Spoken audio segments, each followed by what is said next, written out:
هادي لها الحمدللہ رب العالمین والصلاة والسلام علی سید الانبیاء والمرسلین اما بعد۔ محترم سامعین و ناظرین حضرات، ہمارے لیے اعزاز کی بات ہے کہ اللہ تبارک و تعالی نے ہمیں امت محمدیہ میں سے بنایا ہے اور ہمیں وہ نبی عطا فرمایا ہے جس کے بغیر کوئی جنت میں نہیں جا سکتا۔ جتنی بھی عظمت بیان کی جائے نبی محترم کی اتنی ہی کم ہے، لیکن جس نبی کا ہم کلمہ پڑھتے ہیں، جس نبی سے ہم پیار کرتے ہیں، کیا ہم اس نبی کے متعلق، آپ کی صورت کے متعلق، حلیہ کے متعلق جانتے ہیں؟ نبی علیہ السلام کا حلیہ مبارک کیا ہے؟ اکثر لوگ بڑی بڑی کتابوں میں نہیں جاتے، لیکن آج میں اس مختصر سی نشست میں نبی علیہ السلام کا حلیہ مبارک بیان کرنا چاہتا ہوں، کیونکہ ہمیں آپ صلی اللہ علیہ وسلم سے پیار ہے اور اسی وجہ سے کم از کم ہمارے ذہن میں آپ صلی اللہ علیہ وسلم کا نقشہ مکمل ہونا چاہیے۔ قبل اس کے کہ میں آپ کے حلیہ کو شروع کروں، سیدنا حسان رضی اللہ تعالی عنہ کی بات یاد آتی ہے۔ انہوں نے کہا تھا کہ نبی علیہ السلام کے بارے میں کہ آپ کو اللہ تعالیٰ نے کیسا پیدا کیا یا آپ کی صورت کیسی ہے۔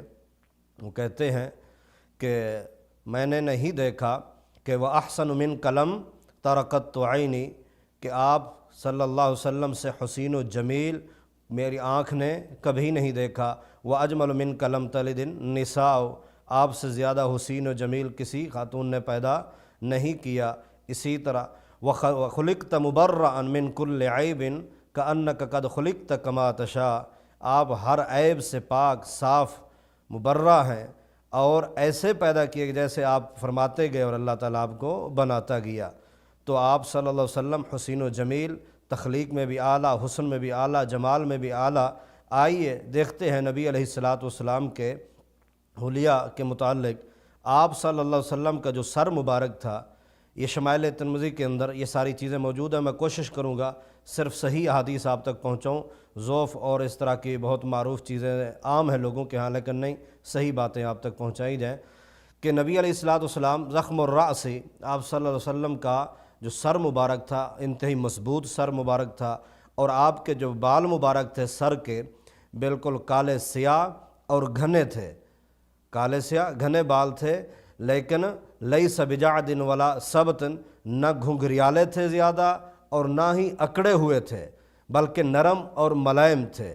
اور آپ صلی اللہ علیہ وسلم کے سر کے بالوں میں سے یہ کن پٹی کے جو بال تھے، یہی چند بال سفید تھے، اور جب آپ مانگ نکالتے تھے بیچ میں تو اس وقت بھی کچھ سفید بال نظر آتے تھے، لیکن جب نبی محترم تیل لگا لیتے تو تیل لگانے کے بعد وہ بھی سفید نظر نہیں آتے تھے۔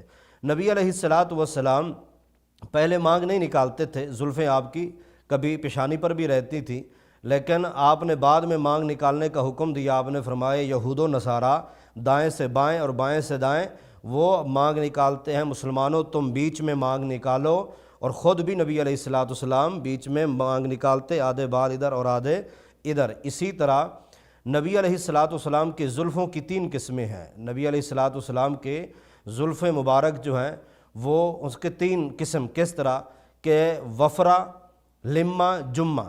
وفرہ کیا ہوتے ہیں کہ وفرہ وہ بال، وہ زلفیں جو آپ کے کان کی لو کے برابر ہوتی تھیں، اور لمہ لو سے آگے کندھے اور لو کے درمیان تک، اور جو جمہ ہوتی تھیں وہ آپ کے زلف مبارک جو ہے وہ آپ کے کندھے مبارک تک جاتی تھیں۔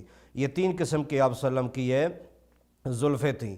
اس سے نیچے آئیے، نبی علیہ السلام کی آنکھیں مبارک اتنی پیاری سرمگی آنکھیں تھیں کہ سیدنا انس فرماتے ہیں کہ اشکل العینین، کہ نبی علیہ السلام اشکل العین، آنکھ جو تھی آپ کے یہ خول سرخ نما جو ہے نا اس کے اندر نشان تھے، بلکہ دوسرا معنی کہ آپ کی سرمگی آنکھیں اتنی تھی کہ جب آپ سرما نہ بھی پہنتے تو تب بھی آپ کی سرمگین آنکھیں نظر آتی تھیں۔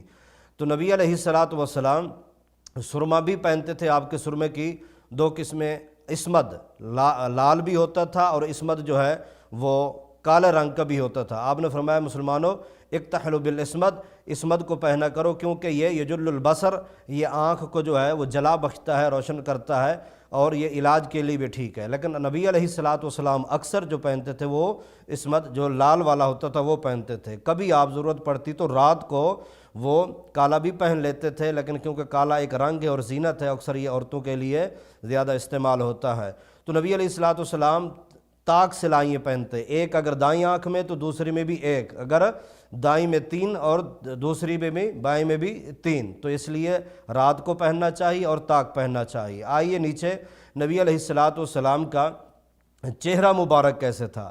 سبحان اللہ، سیدنا برا بن عازب بھی، اسی طرح جابر بن سمرہ رضی اللہ تعالیٰ عنہ سے، سیدنا انس اور بقیہ صحابہ سے روایات مروی ہیں کہ نبی علیہ الصلوۃ والسلام کا چہرہ وجہہ مثل القمر، کہ آپ کا چہرہ جو ہے وہ چاند کی طرح بالکل روشن اور چمکدار تھا، بلکہ ایک روایت کے لفظ ہے یتلعلع، کہ آپ صلی اللہ علیہ وسلم کا چہرہ جو ہے ایسے روشن چمکتا تھا، جس طرح کہ 14ویں کے رات کو 14ویں کا دن ہو، 14ویں کی رات ہو اور 14ویں کا چاند چمک رہا ہو، اس طرح آپ کا چہرہ چمکتا تھا۔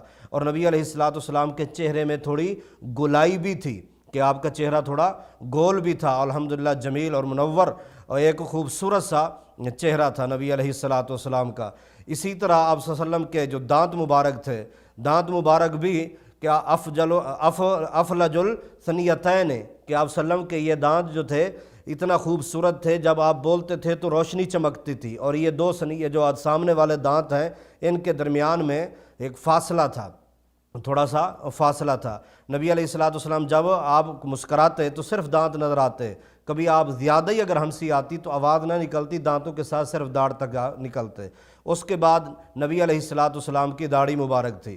نبی علیہ الصلوۃ والسلام کی داڑھی بالکل گھنی اور پورا سینہ ڈھانپنے والی اور کالی سیاہ تھی۔ آپ کی داڑھی کے اندر 20 کے قریب کچھ بال سفید تھے، بقیہ بالکل کالی سیاہ تھی۔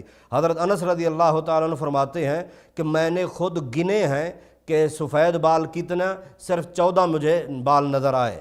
میں حیران ہوتا ہوں نبی علیہ الصلوۃ والسلام کی سادگی پر، آپ کی عاجزی پر، کہ آپ کے شاگرد جو ہیں وہ آپ کی داڑھی کے بال گن رہے ہیں، اتنا پیار اور محبت، صرف 14 بال سفید نظر آئے۔ اس کے بعد نیچے آپ صلی اللہ علیہ وسلم کا جو سینہ تھا، بعید ما بین المنکبین، یہ دونوں کندھوں کے درمیان فاصلہ تھا، یعنی سینہ چوڑا تھا، الحمدللہ خوبصورت اور جمیل سینہ آپ کا۔ سینے کے بعد آپ صلی اللہ علیہ وسلم کے جو یہ ہاتھ تھے، ہاتھ اتنا پیارے ملائم اور نرم ہاتھ تھے۔ سیدنا انس رضی اللہ تعالیٰ عنہ فرماتے ہیں ما مسست حریرا ولا دباجا الین من کف النبی صلی اللہ علیہ وسلم، میں نے ریشم کی جتنی قسمیں ہیں ان سب قسموں میں سے زیادہ نرم نبی علیہ الصلوۃ والسلام کے ہاتھوں کو پایا۔ آپ کے ہاتھوں سے نرم کوئی چیز نہیں تھی، اتنا ملائم اور نرم ہاتھ تھے۔ نبی علیہ الصلوۃ والسلام اپنے دائیں ہاتھ کی اس چھوٹی انگلی کے اندر مہر پہنتے تھے۔ کان خاتم النبی صلی اللہ علیہ وسلم من ورق، چاندی کی آپ کی مہر نبوت تھی، ختم تھی، اپنا انگوٹھی تھی، تو آپ اس کے اوپر صرف محمد رسول اللہ یہ 3 لفظ لکھے ہوئے تھے صلی اللہ علیہ وسلم۔ آپ ہمیشہ نہیں پہنتے، کبھی کبھار پہنتے جب کسی خط لکھتے اور اس کے اوپر مہر لگاتے تھے۔ اسی طرح آپ صلی اللہ علیہ وسلم کے سینے مبارک سے لے کر کہ طویل المسربہ، سینے مبارک سے لے کر ناف تک تھوڑی سی باریک بالوں کی پٹی تھی، بقیہ جسم پہ آپ کے بال نہیں تھے۔ اسی طرح نبی علیہ الصلوۃ والسلام کے پاؤں مبارک جو تھے، آپ کی پنڈلی مبارک بالکل تھوڑی گوشت والی اور خوبصورت سی پنڈلی تھی، اتنا زیادہ اس پہ گوشت نہیں تھا، اور نرم ملائم آپ صلی اللہ علیہ وسلم کے پاؤں تھے، اور آپ ہمیشہ اس میں جوتا پہنتے، کبھی ایک جوتا نہیں پہنا اور نہ ہی ایک پہننے کا حکم دیا، جب بھی پہنو دونوں پہنو۔ اسی طرح آپ صلی اللہ علیہ وسلم جراب پہنتے تھے، موزہ پہنتے تھے اور جوتا پہنتے تھے۔ نبی علیہ الصلوۃ والسلام کہ اپنا لباس جو تھا وہ آپ صلی اللہ علیہ وسلم اکثر اپنا سفید پسند کرتے تھے اور قمیض زیادہ پسند کرتے تھے۔ آپ صلی اللہ علیہ وسلم سے قمیض پہننا اور شلوار پہننا دونوں ثابت ہے، بلکہ ایک جگہ پر فرمایا تسرولو، شلواریں پہنا کرو، اور آپ قمیض کو پسند کرتے، یعنی قمیض بھی، شلوار بھی اور پاجامہ، یہ سب آپ پہنتے تھے۔ اسی طرح آپ صلی اللہ علیہ وسلم سر پہ ٹوپی بھی رکھتے تھے، لیکن سفید اور کالے رنگ کا عمامہ رکھتے تھے، پگڑی رکھتے تھے نبی علیہ الصلوۃ والسلام۔ اللہ اکبر کبیرہ، کہ آپ کے یہ 2 جو کندھے تھے، ان کندھے کے پیچھے درمیان میں نا ایک مہر نبوت تھی، کہ ایک فاختہ کبوتر کی انڈے کے برابر ایک مہر نبوت، جو کہ علامت تھی، جیسے اللہ تعالیٰ نے معاملہ ختم کر دیا نبوت کا، اس کے بعد نبوت نہیں۔ یہ مختصر سا جو حلیہ مبارک میں نے آپ صحیح حدیث کی روشنی میں آپ تک رکھا ہے۔ جس نے تفصیل دیکھنی ہو وہ تفصیل جو ہے وہ اپنا بڑی کتابوں میں جا کے دیکھ سکتا ہے، شمائل ترمذی ہے، اسی طرح بخاری مسلم بقیہ کتب کے اندر۔ اللہ تعالیٰ سے دعا کرتے ہیں اللہ تعالیٰ ہمیں نبی علیہ السلام کا وفادار بنائے، آپ کے اور اپنے اللہ تعالیٰ اپنے اور اپنے محبوب کے فرامین پہ عمل کرنے والا اور صحابہ کے نقش قدم پہ چلنے والا بنائے۔ السلام علیکم ورحمۃ اللہ وبرکاتہ۔